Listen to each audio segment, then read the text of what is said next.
Segundo libro del profeta Samuel, capítulo 6, versículo 1 al 7. Sigamos orando, hermanos, por la salud de nuestro hermano Isaac de la Cruz. Todavía está internado y sigue muy delicado de salud.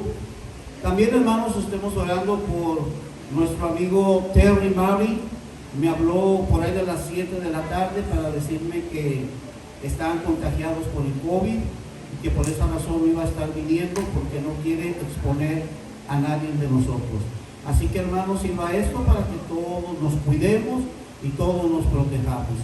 En el amor del Señor, quiero decirle que el uso de la mascarilla se sigue todavía teniendo. Allá hay mascarillas para que todos se protejan, más aún ahora nuestros niños. Esté por favor al pendiente de las noticias que dan los CDC de este país, porque ahí usted va a encontrar la información precisa, verídica y correcta del acontecer de esta grande nación. Amén, hermanos.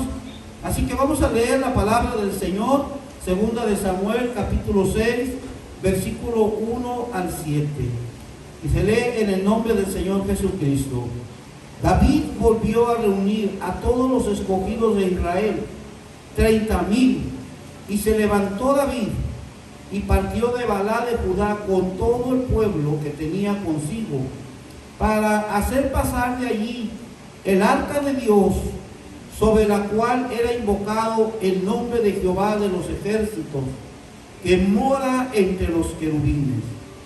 Pusieron el arca de Dios sobre un carro nuevo y la llevaron de la casa de Abinadab, que estaba en el collado, y Usa y Ahía, hijos de Abinadab, guiaban el carro nuevo. Y cuando lo llevaban de la casa de Abinadab, que estaba en el collado con el arca de Dios, Ahío iba adelante del arca. Y David y toda la casa de Israel danzaban delante de Jehová con toda clase de instrumentos de madera, de haya, con arpas, salterios y panderos, flautas y címbalos. Cuando llegaron a la era de Nacón, Usa extendió su mano al arca de Dios y las estuvo, porque los bueyes tropezaban. Y el furor de Jehová se encendió contra Usa, y lo hirió allí Dios por aquella temeridad, y cayó allí muerto junto al arca de Dios. Esta es palabra del Señor, amados hermanos. Amén. Tomen asiento diciendo gloria a Dios. Gloria a Dios.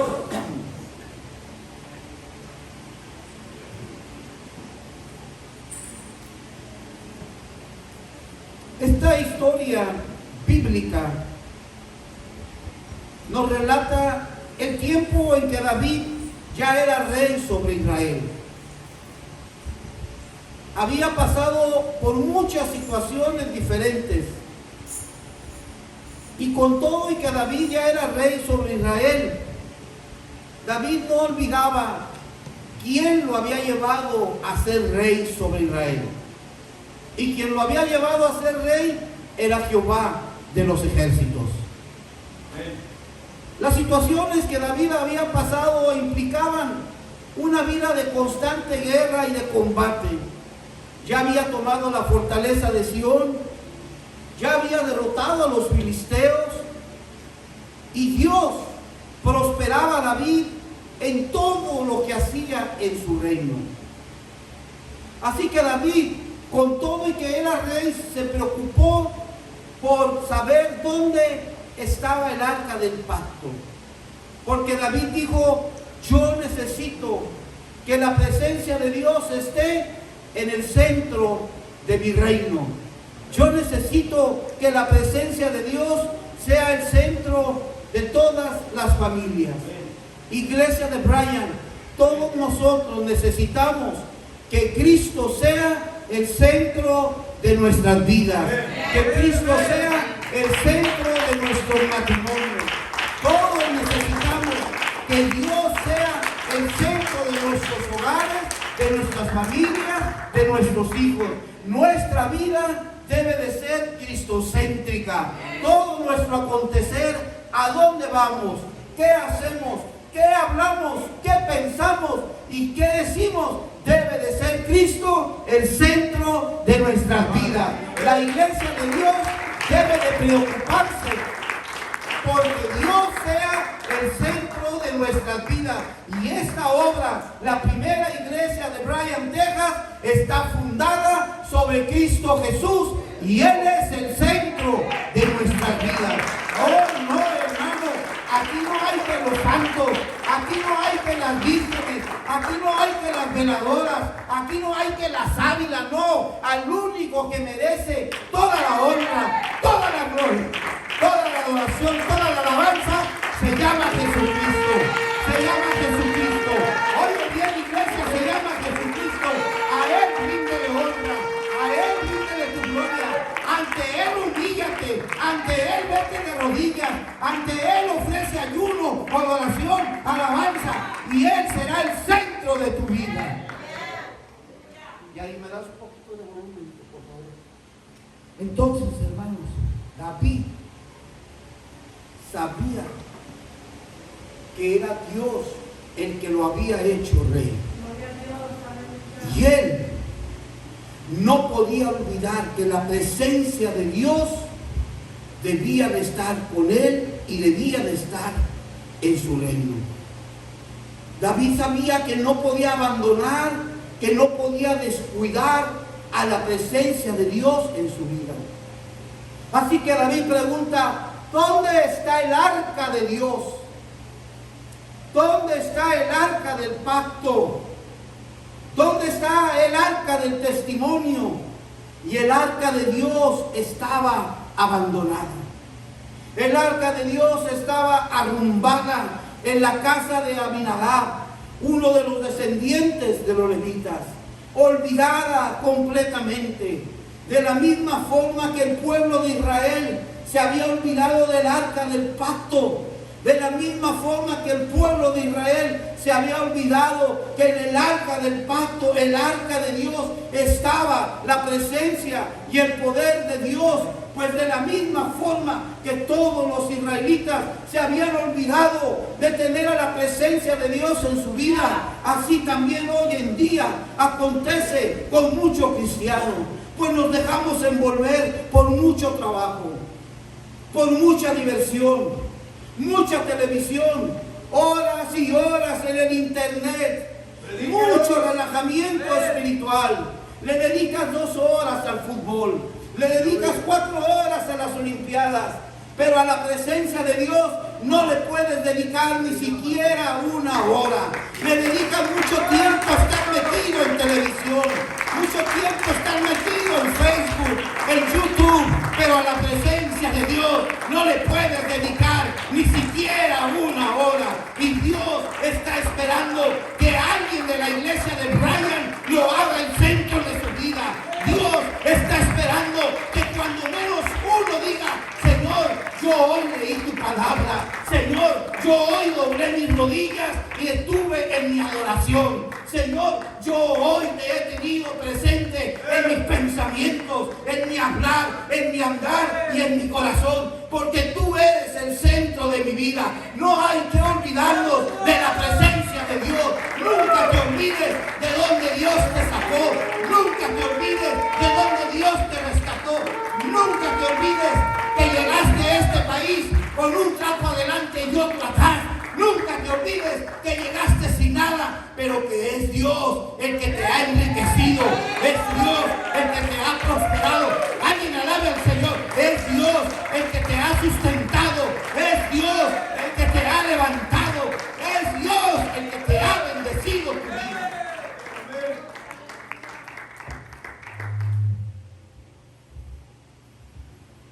Entonces, cuando hablamos del arca del pacto, tenemos que ver qué es lo que estaba dentro del arca. Dios le había dado a su pueblo órdenes muy precisas de cómo tenían que construir el arca del pacto. Y esa arca tenía que ser hecha con madera de acacia. Porque si algo tiene la madera de acacia, es que nunca se echa a perder, nunca se polilla, nunca se pudre, nunca se dobla. Es una madera muy resistente. Y Dios escoge esa madera y les pide que el arca sea recubierta dentro y fuera de oro puro. De oro puro, escuche bien, oro como quizás nosotros no lo hemos visto en nuestra vida. El arca, donde estaba la presencia de Dios, estaba recubierta de oro y en la parte superior había 2 querubines que se miraban uno a otro hacia la parte céntrica, y las alas se encontraban casi tocándose, porque ahí moraba la presencia de Dios. Por eso dice que Dios mora entre los querubines, porque no solamente en la corte celestial. Isaías capítulo 6 dice: y vi yo al Señor sentado sobre un trono alto y sublime, y por encima de él había serafines que decían: santo, santo, santo, santo es el Señor Jehová, Dios y Rey de los ejércitos. Ese es nuestro Dios. Y dentro del arca estaba el maná que había caído del cielo y que no se había dañado. Estaba la vara de Aarón que había florecido, que había reverdecido, y estaban las tablas de la ley. Estos 3 elementos representaban la presencia de Dios. Y cuando hablamos del maná, tenemos que tratar de conocer un poco qué es el maná, porque para nosotros es algo que no podemos conocer. Sin embargo, durante 40 años que el pueblo del Señor anduvo vagando por el desierto, Dios siempre les proveyó el sustento, haciendo caer maná del cielo. Algo así como un algodoncito blanco, pero ese pan, cuando ellos lo preparaban, les sabía dulce como la miel. Ese pan, ese maná que cayó del cielo, no es otra cosa más que representa a la presencia de nuestro Señor Jesucristo. Porque el mismo Señor Jesús en su palabra les dijo a todos: vuestros padres comieron el maná que cayó del cielo y todos ellos murieron. Pero ahora les digo a ustedes: yo soy el pan vivo que descendió del cielo, y el que coma de este pan no morirá jamás. Yo soy el pan vivo que ha descendido del cielo. Jesús ahora es nuestro maná, iglesia. Gloria a Dios. La vara de Aarón que había reverdecido es la vara con la que se hicieron todos los milagros en Egipto. No fue con la vara de Moisés. Es todas las plagas, todos los milagros que se hicieron en Egipto se hicieron con la vara de Aarón, porque Dios le había dado a Aarón el sacerdocio y el poder para llevar a cabo esos milagros. Así que se levanta un grupo de israelitas, de hebreos, Coré, Datán, Abiram, y quieren echar fuera a Moisés y Aarón, quieren desterrarlos, quieren quitarle el sacerdocio. Y vienen a cuestionar a Moisés: ¿a ti quién te ha dicho que tú te vas a poner por líder sobre nosotros? ¿Acaso nosotros con estos 250 hombres no podemos hacerlo? Cuando Dios escucha, cuando Dios ve, porque una cosa te digo, iglesia: Dios no está ciego, Dios no está sordo, Dios ve y Dios oye. Y cuando Dios ve y cuando Dios oye, su furor se enciende y la tierra se abre y se los traga. Y algunos alcanzaron a correr y aún el fuego de Dios ¡pum!, cayó y los consumió. Por eso, iglesia, tenemos que tener temor de Dios en nuestra vida. Ten temor de lo que haces, ten temor de lo que hablas, porque Dios ve y Dios oye. Dios no está ciego, Dios no está solo. Así que Dios le dice a Moisés: diles a todos los jefes de la tribu, uno por cada jefe de los tribus, que traigan una vara. Y van a poner las 12 varas dentro del tabernáculo donde está mi presencia.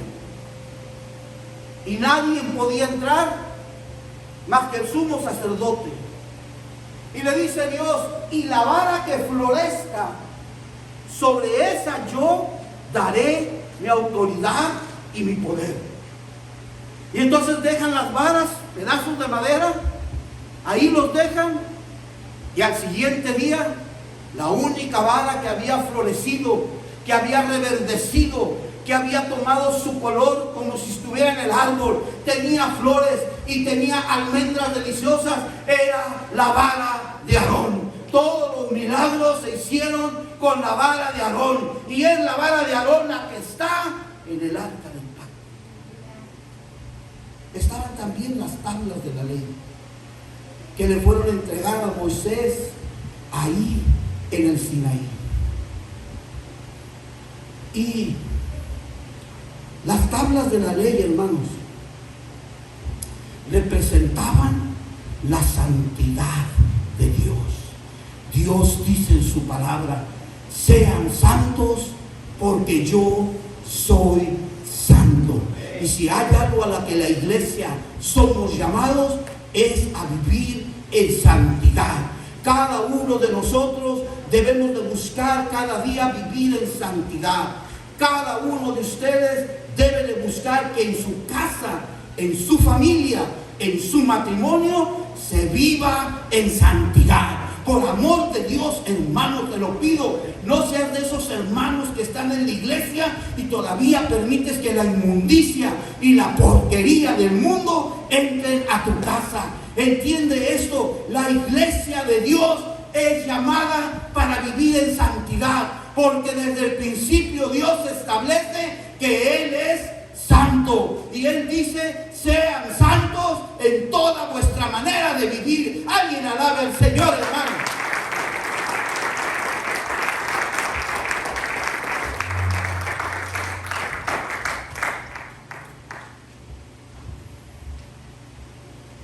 Así que trasladan el arca del pacto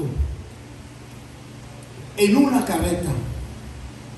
Y usted se preguntará: ¿por qué Usa, cuando intentó evitar que el arca se cayera, por qué cayó muerto? ¿Por qué Dios lo mató? Porque Dios estaba airado por la forma como el pueblo de Israel estaban tratando a la presencia de Dios. Escuche bien: Dios estaba airado por la forma como el pueblo de Israel estaba tratando a la presencia de Dios que estaba en el arca. El pueblo de Israel estaba en una crisis espiritual, no en una crisis religiosa, pero sí en una crisis espiritual. Había en todos ellos una mortandad espiritual. La presencia de Dios, amada iglesia, no es cualquier cosa. La presencia de Dios se mueve en la santidad de su iglesia, y hoy en día la presencia de Dios se sigue moviendo en la santidad de esta iglesia. Todos nosotros debemos de ser cuidadosos de que si la presencia de Dios se mueve en nuestros cultos, debemos de tener cuidado de que sea una congregación que se mueva bajo el fuego de la santidad de Dios. Toda la iglesia del Señor debe de velar, debemos de ser celosos porque el fuego de la santidad de Dios fluya con poder y se mueva en su iglesia. El diablo tiene miedo al fuego de la santidad de Dios. La Escritura dice que los demonios tiemblan y huyen ante la presencia del Dios mismo. Satanás conoce, el Señor lo reprenda, Satanás conoce el poder que hay en el fuego de la santidad de Dios.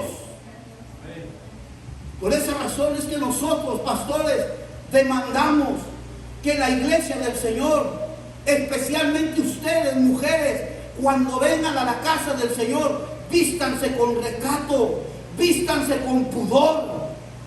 Porque aquí se busca que la santidad de Dios se mueva en el fuego y en su poder sobrenatural. Aquí se busca que no haya perturbaciones, que no haya distracciones y que ninguna de ustedes sea piedra de tropiezo para ningún valor. ¿Alguien puede decir un amén a esto?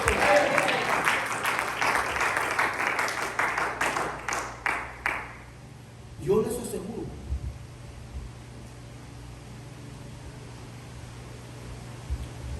que ninguno de ustedes quisiera estar en una congregación donde las mujeres van vestidas como ellas se quieren vestir, como ellas se quieren lucir. Yo les aseguro que ninguno de ustedes estará en una congregación ni se va a sentir a gusto ahora, donde hombres y mujeres van todos enjollados, encadenados y con anillos. ¿Sabe por qué? Porque las vanidades, la arrogancia y la soberbia no tienen que ver nada con la santidad de Dios.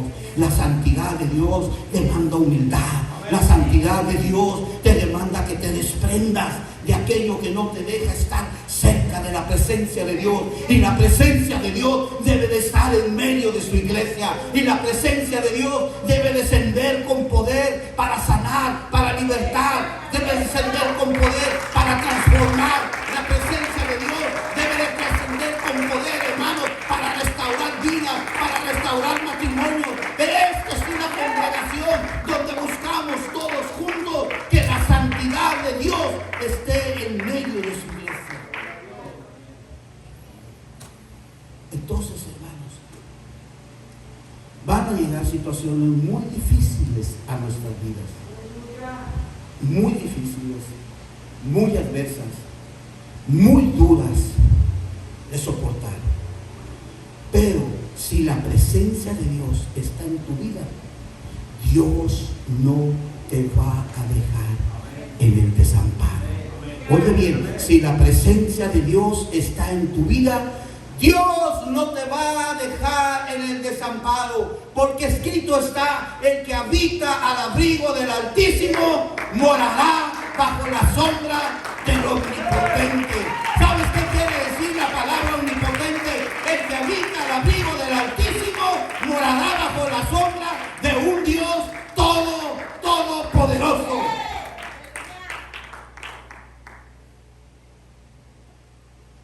Él no va a permitir, hermanos, que lleguen a tu vida calamidades y tragedias. Necesitamos vivir en la presencia de Dios. Sentir que la presencia de Dios nos tiene capturados completamente. Sentir que la presencia de Dios no nos deja salirnos ni un milímetro a la izquierda, ni un milímetro a la derecha.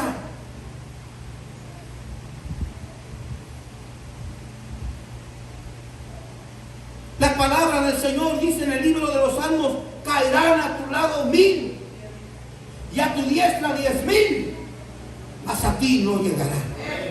Caerán a tu lado 1000 y a tu diestra 10,000, mas a ti no llegará.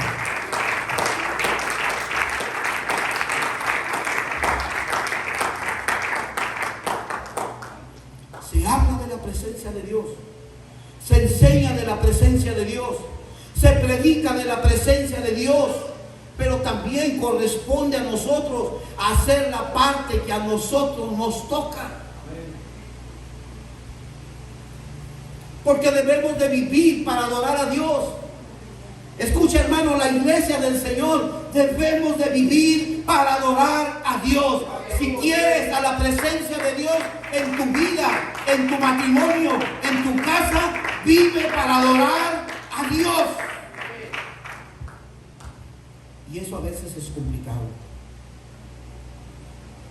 Es tan complicado que Jesús le dijo a la mujer samaritana: mas la hora viene, y ahora es, cuando los verdaderos adoradores adorarán al Padre en espíritu y en verdad. Porque también el Padre tales adoradores busca que le adoren. ¿Y sabe qué, hermano? Ya llegó esa hora. Ya estamos viviendo ese tiempo del que Jesús hablaba. Para donde quiera que usted voltee, hay tragedias, hay muerte, hay enfermedad, hay virus. Creíamos que la pandemia ya había pasado. Siento decirle que no es así. Entonces nosotros tenemos que buscar llevar esa vida de adoración. Una vida de adoración donde sintamos que la presencia de Dios está con nosotros, donde sintamos que la cobertura de Dios está sobre nuestras vidas.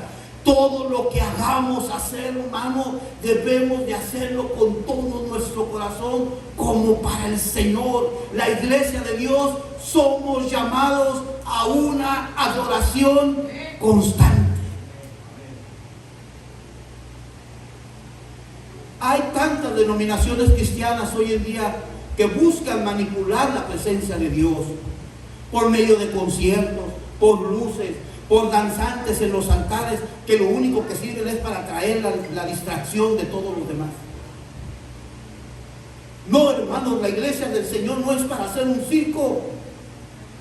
La iglesia de Dios debe de ser una casa, un lugar de adoración. Jesús dijo: mi casa, casa de oración será. Quiero decirte, hermano, lo que menos tiene la iglesia es orar. Yo lo veo cada domingo. A todos ustedes los he citado a que me acompañen a orar de 6 a 7 de la mañana y no puede usted venir.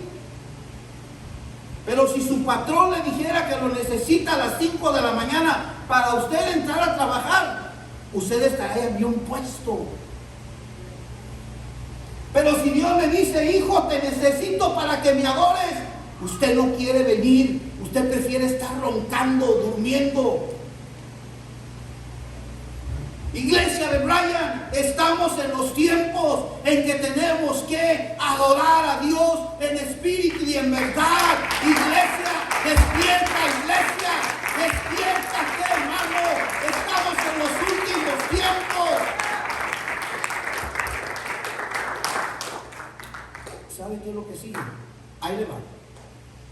Sigue obligatoria la vacuna para todos con un carnet de identificación. Usted no va a poder hacer nada. Y no estoy diciendo que la vacuna sea mala, no. Le estoy diciendo que su vida ahora va a estar controlada por un carnet de identificación. Es todo. Es que para allá van avanzando las cosas. Por eso, hermanos, necesitamos la presencia de Dios en nuestras vidas. Necesitamos el fuego del Espíritu Santo en nuestras vidas. Cuando nosotros vivimos bajo la unción y el fuego del Espíritu Santo, Él no tiene que pedir permiso para hacer nada. Él simplemente llega a su iglesia, donde hay una iglesia en adoración, donde hay una iglesia en alabanza, donde hay una iglesia en exaltación, donde hay una iglesia entregada. Oh, hermano, si quieres experimentar la manifestación de la presencia de Dios, hay una fórmula que a mí nunca me ha fallado. Hay una fórmula que a ti nunca te fallará, y esa fórmula se llama la oración.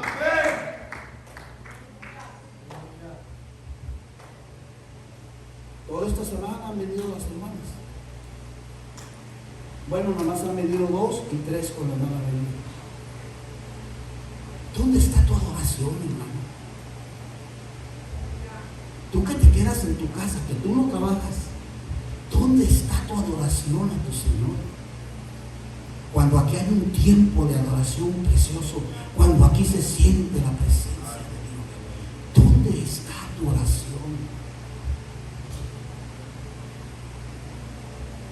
Alguien alabe a Dios, por favor.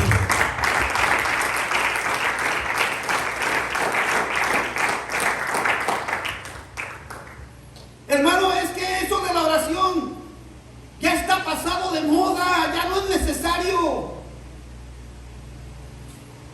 Yo ya me bauticé, mi nombre ya está escrito en el libro de la vida, yo ya no necesito eso. Eso ya es anticuado. Déjame decirte, hermano, que eso no es anticuado, ni nunca, jamás pasará de moda, jamás de los jamases.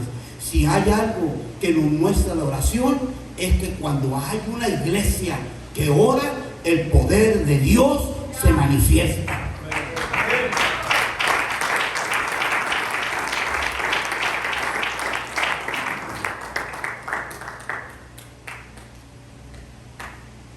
Queremos tener un templo propio, ¿verdad que sí?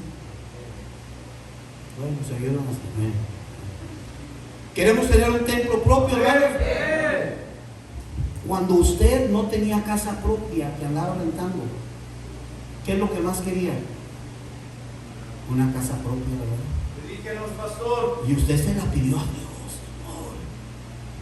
Ya es que mi esposo gane bien, que podamos tener, aunque sea algo así sencillo, humilde, pero que sea propio. Yo puedo percibir como si ustedes no quisieran tener ganas de tener un templo propio.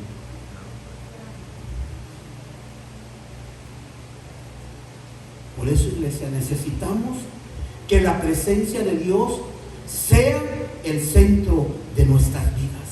Y para eso necesitamos tener unas actitudes que atraigan a la presencia de Dios, no que la aparten de nosotros. Actitudes equivocadas, actitudes erróneas no van a lograr que la presencia del Señor esté en nuestras vidas. Así que esta noche le voy a dar 3 actitudes y no quiero que se le olvide, cuéntelas. Actitud número 1, la reverencia. La falta de reverencia y seriedad van a traer muerte espiritual a su vida de usted.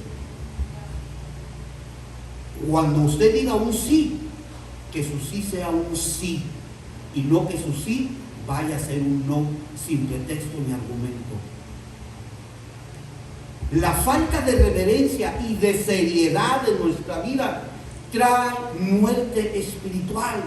Y donde no hay reverencia a la presencia de Dios, hermano, va a ocurrir la muerte espiritual inevitablemente. Cuando la presencia de Dios es honrada, el Espíritu Santo se derrama con poder para obrar milagros y sanidades y para contestar peticiones, hermanos. Pero cuando la presencia de Dios no es honrada, no se le da el lugar que se merece a Dios. Por eso, hermanos, es que no es posible que tú estés en la iglesia del Señor adentro y mientras todos estamos en alabanza, tú estás mastique y mastique chicle. Eso es falta de reverencia. No es posible que no sepan mantener a tus niños en sujeción y anden corriendo y revolcándose en el altar mientras todos los demás están en adoración. Eso es falta de reverencia. No es posible que las mujeres vengan con vestidos escotados o rabones. Eso es falta de reverencia. No es posible que el montón de Biblias se queden en las sillas. Y ahí está, en tu palabra está la presencia de Dios. Eso también es falta de reverencia. No es posible, iglesia, que el culto empiece a las 7:30 o a la 1 de la tarde y siempre tengas que llegar tarde. Es falta de reverencia, porque el templo, la casa de Dios, ya está en alabanza, ya está en adoración, ya está en exaltación, y tú llegas saludando. No es posible. Esto es falta de reverencia. ¿Hasta cuándo la iglesia de Dios va a tener reverencia a la presencia de Dios?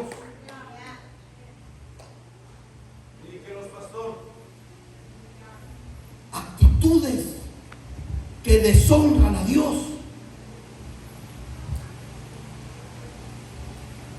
Segunda actitud, necesitamos tener todos un corazón limpio. Necesitamos tener todos un corazón puro.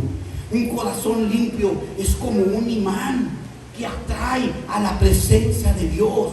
Donde hay corazones limpios, donde hay corazones puros, donde hay corazones que se saben humillar, donde hay corazones que se saben derramar, ahí viene la presencia de Dios y ahí el Señor bendice tu vida y ahí el Señor derrama bendición y vida eterna. Ahí el Señor te da lo que tú has estado dándole por medio de tu corazón. entiende la iglesia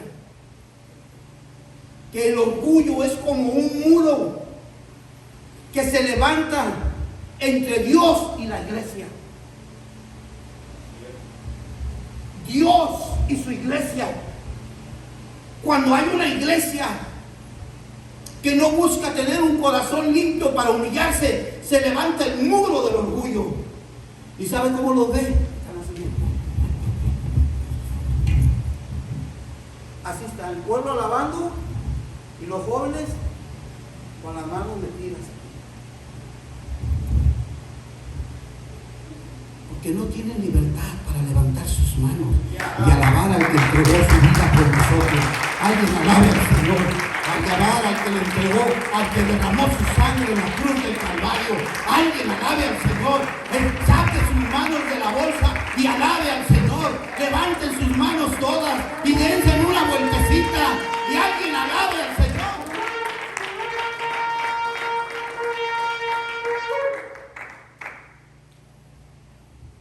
Ahorita ya, gracias a Dios, logramos quitarlo de los celulares, ¿verdad?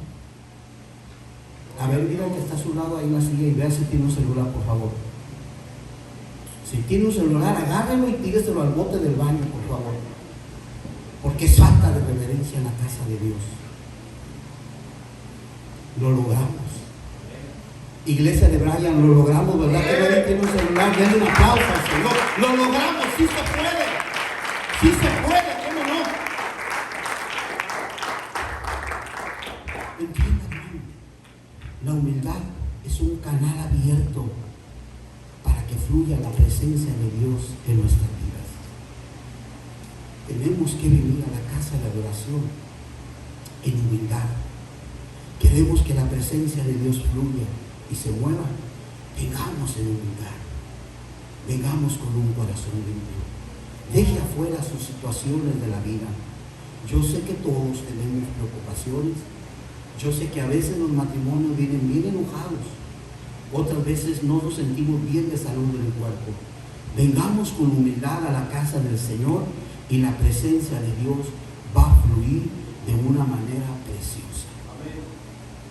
Es que es lo que necesitamos, un corazón limpio. Tenemos que preparar nuestro corazón cada día, asegurarnos de que nuestro corazón está limpio de rencores, limpio de mentiras, limpio de hipocresía. Cuando nosotros venimos a la casa del Señor y sabemos que la presencia de Dios está aquí, nosotros nuestra oración la vamos a dirigir diciendo: Señor, yo sé que tú estás aquí. Señor, yo sé que tú estás aquí. Lo estoy viendo en mi hermano, lo estoy viendo en mi hermana. Señor, se está derramando tu Espíritu Santo. Señor, aquí están hablando en lenguas. Señor, aquí están lanzando en el Espíritu. Yo sé que tú estás aquí. Límpiame. Señor, renuévame. Señor, transfórmame. Señor, vivifícame. Señor, lávame. Porque yo sé que tú estás aquí. ¿Qué pasa? Es que no creemos. Aleluya. Por último, la tercera actitud, hermanos, es confesar nuestros pecados. Si usted hoy se va sin confesar sus pecados, puedo decirle que solamente vino a ser un espectador. Porque cuando estamos en la casa de Dios, debemos de creer que todos delante de Dios somos tan pequeños para humillarnos y para confesarle a Él nuestros pecados. Los siervos de Dios, los profetas, sabían que su pueblo había ofendido a Dios y habían pecado contra Dios. El profeta Joel dice: entre la entrada y el altar lloren los sacerdotes, ministros de Jehová, y digan: perdona, oh Jehová, nuestros pecados. Fíjese cómo oraban los siervos de Dios. Daniel, cuando vio la situación de su pueblo en el cautiverio, se fue de rodillas y dijo: Señor, hemos pecado contra ti, nosotros te hemos ofendido, perdona, Señor, la maldad de tu pueblo, nosotros te hemos ofendido. Confesar nuestros pecados no ofende a Dios, hermano. Confesar nuestros pecados honra a Dios y Dios se agrada de tu confesión.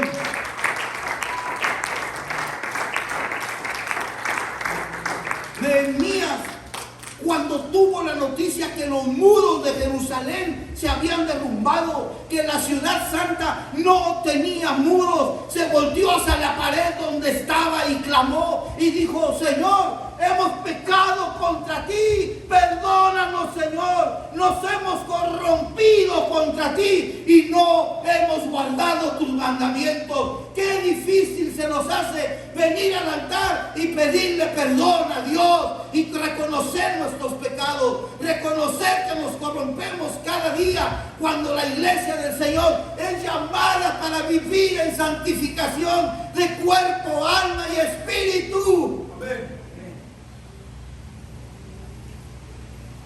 Pónganse en pie, por favor, y pasen el ministerio de alabanza.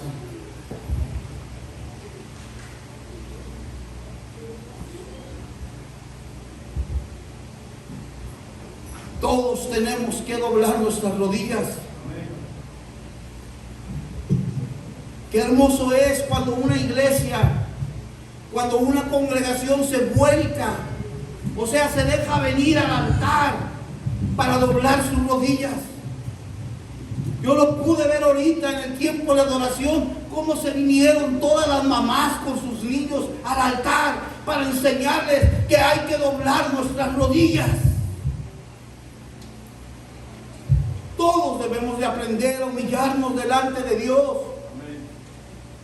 Todos ante Dios somos iguales. Ante Dios no hay ni grandes ni pequeños. Ante Dios todos somos uno solo. Y todos tenemos que doblar rodillas.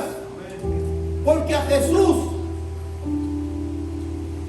le fue dado un nombre que es sobre todo nombre. Para que en el nombre de Jesús se doble toda rodilla de lo que está arriba en los cielos, en la tierra y debajo de la tierra.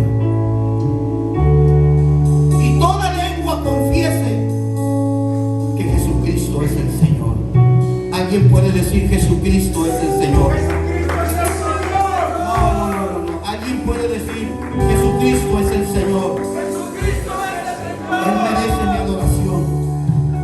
Él merece mi humillación. Él merece que yo sea reverente dentro de la casa de Dios. Él merece que yo tenga un corazón limpio. Él merece que yo confiese mis pecados.